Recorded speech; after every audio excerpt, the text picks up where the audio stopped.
Alrighty YouTube, it's your boy Zxous and we're back with another Goddess of Victory Nikke video. And today we're going to be doing the top 5 defenders of the game.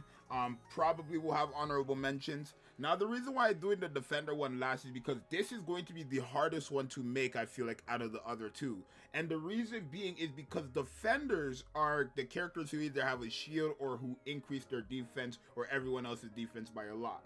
Now the problem is, in this game, defense is not all that crazy. Them increasing defense by even like 20% is not all that crazy, right? I feel like they would have to have a shield for them to even be in the top 5, right? So it's gonna be kind of hard to say who I put here and there and why I put them here and there, but we're gonna talk about it. So make sure you guys subscribe and like if you guys enjoy these videos, and let's start off with our honorable mentions. So for us, our first honorable mention, I'm gonna have Ludmilla here. Not all that like crazy, I don't feel like, but let's talk about it. So essentially, when the last bullet hits a target, she will lower that target's attack and defense by 8.4% for 10 seconds. That's good. Well, at least the attack part is pretty nice. Defense is it's not all that bad actually, but it depends on what the target is, right? Her second skill, only when you're in a full burst, she taunts all enemies. And damage taken is actually decreased by more than 57 or more than 50%. That's a good second ability there, right? Essentially, when you're in a full burst, she is going to, when you're in a full burst, she's going to taunt enemies and then take more than half, or take less than like the half damage, I want to say. So let's say an enemy wants to attack her for 200k, she would take 100k. If they're attacking her for 100, she takes like maybe 40 something k, right, since it's 57%. Not to mention, she does increase all allies defense when her HP is above 50%, right, which is going to be nice with the damage taken, right? She's good, right? She's really good. It's just, I feel like, again, the defense, like, she taunts all enemies, and again, she does take the damage taken, but I feel like if you're not in a full burst, she has no value, really. And that's the only problem with it for me, so that's why I'll put her in honorable mentions. Next honorable mention, we have baby girl Sin. Now Sin is a more of a unique character, right? So she does taunt every enemy for 5 seconds, and then duplicates 15.03% HP of ally with the highest HP, lasts for 5 seconds. So she takes 15, I want to say she takes 15% of whoever the highest HP ally is and adds it to her own HP, basically. And then she taunts with that. That's a pretty good first skill, right? Since that happens, I guess, I want to say the whole game, because it says it lasts for 5 seconds, but it doesn't have like a timer, right? It doesn't say there's like a cooldown on it or anything like that, or how long it takes to refresh, so I'm not sure. Her second skill, when full burst ends, burst gauge loading speed increases by 16.7%, so that's not all that bad, because you're basically going to be able to rush into that your full burst again, which is not bad. And then she has one of those abilities where when you get into the full burst a certain amount of time, she gains abilities. So by the 3rd time, she'll increase her defense 43.2% up, and then her healing receive will be increased by 51%, and she'll recover 15.3% of attack as HP, and that lasts for 5 seconds. And then her burst skill is damage taken to the enemies, and then also deals damage, right? Nothing all that crazy, but she is pretty good, right? Just nothing all that crazy. Alrighty, so at 5 we have Makima. Surprisingly, wasn't too sure if I was gonna put her on my 5, but I might as well, right? Because again, she does, as a defender, she does have some pretty good support qualities. For example, reload speed increased by 36.96% for 10 seconds when attacked 20 times for all allies, and they get their defense increased by 15% basically for 10 seconds. Pretty good. Now what hurts this character for me is that she taunts all enemies. It's only for 3 seconds, so it's not that bad, but she taunts all enemies, and then if she does die, she basically gets a revive for 7 seconds. Like, she stays alive at 0 HP for 7 seconds, and then cooldown of the burst skill actually gets decreased by 11.58 seconds, right? Which is not bad. She gains the pierce effect when she's in her burst skill and recovers a certain amount of HP based on her attack damage over 10 seconds. And her healing received is also increased when she is in her revive state, basically. So not that bad. You can choose a lot of content for PvP. She's going to be really good. I know for the train, she's going to be really good. Even if she was like, she's just taunting, right? It's after 120 bullet shots, right? So it's gonna take, I want to say a bit for it to load up. Like, let's take a look at something real quick. In view mode, if we go to view mode and we shoot with her, let's see how much 120 bullets are. I'm not gonna count, but 1, 2, 3, 4, 5, 6, 7, 8, 9, 10, 11, 12, 13, 14, yeah, it's still gonna take time. That's, I don't know, it's still gonna take time. I feel like maybe 5-10 seconds for that to proc, and it only lasted 3 seconds. So yeah, not really that great in my opinion, but there's not much defenders that are good, so there's that. At 4 we have Xmas Rupee, a very rare character. She is a good character, but she does have things that hurt her a lot. For example, she does increase defense, obviously by a lot for herself, and for all allies. But what hurts this character is essentially her burst skill. So her burst skill, she increases all allies reload speed by 63.17% for 10 seconds. Insane, right? She taunts all enemies, and then she also recovers 50.47% of attack damage as HP over 10 seconds.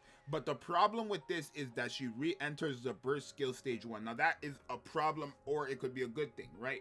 The reason why it's a problem is because with that, you're forced to bring another burst 1 unit, essentially, if you have her in the first slot and you play on auto, right? If you don't play on auto, you can bring 2 burst 1 units. No, but even still, you're forced to bring a burst 1 unit. It's not even like if she goes first. You're with her, you're forced to. Because if you don't bring another burst 1 unit, then you cannot get to burst 2 or 3s, right? She will use her burst and re-enter the burst 1 stage. Which means if I only have her, we're not going to have another burst 1 unit to get to burst 2 and 3.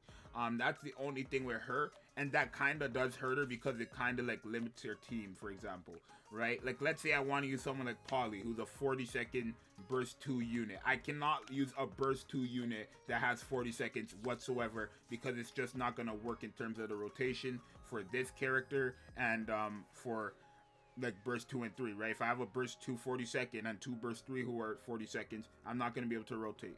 But besides that, she's not bad, right? Burst gauge loading speed increase for all allies by a certain percentage is pretty good. After the end of full burst, when her shopping, I guess it's just called shopping, when her shopping is maxed out, right? So that's pretty good, right? Very nice character, just very like limited and like kind of have to build around her. That's the only problem, but pretty good character. Now at 3 we have Noah. I know some people are probably gonna think Noah is gonna be 2, but no. I don't think Noah is better than the 1 and 2. But let's take a look at her. So she does have damage taken, sustained damage basically, to all allies, and it's a 10% chance to cast when she's being attacked, which is not bad because she does taunt a lot, right? On her second skill she taunts and then also lowers attack of the target she taunted when she uses a full charge. So that's not a bad skill right there. Literally, whoever she full charges, she will taunt them, right? When she uses a full charge attack, whoever that full charge attack hits will taunt that enemy or those enemies. It could be targets because she's a rocket launcher, right? Whoever it hits, she taunts them and then lowers their attack for 5 seconds. That's a very good ability, right? Because all it takes is for her to full charge the skill and use it. That's very good. Very good. The problem with her, though, is I want to say there's no real problem with her. I would have just preferred if she had a shield, right? If her burst skill, I want to say, gave her a shield, or her first skill gave her a shield, with that second skill would probably be the best or second best character in the game for defenders, right? But her burst skill taunts all enemies for 10 seconds, gives herself invincibility, gives all allies invincibility for 3 seconds, and then increases their defense. I didn't even know this. Whoa.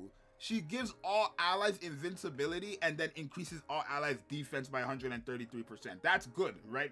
I know in the beginning I said defense is not that crazy when they're increasing it by, but if you're increasing defense by 133% and giving them invincibility for 3 seconds, like this character when she uses her burst skill is going to be broken.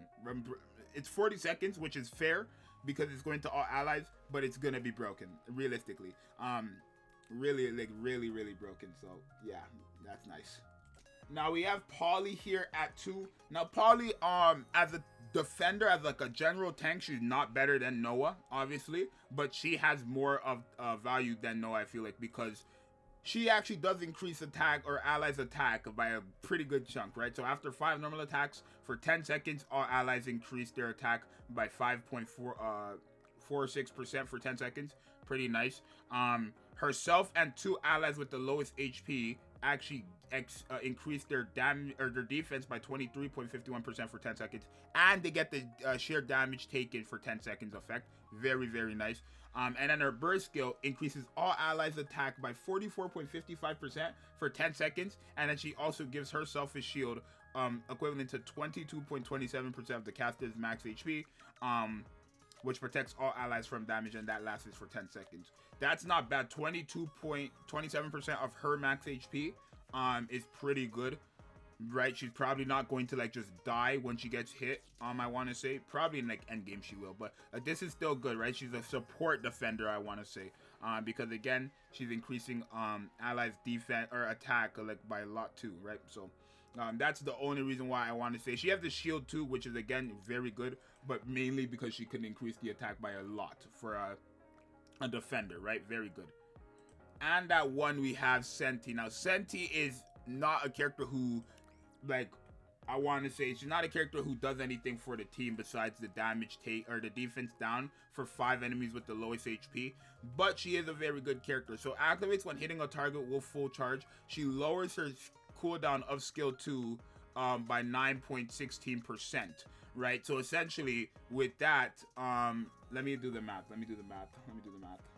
So yeah, this is a very good ability because essentially she will lower her cooldown by 1 second, or by 80 seconds, which is 1 minute and 20 seconds, right?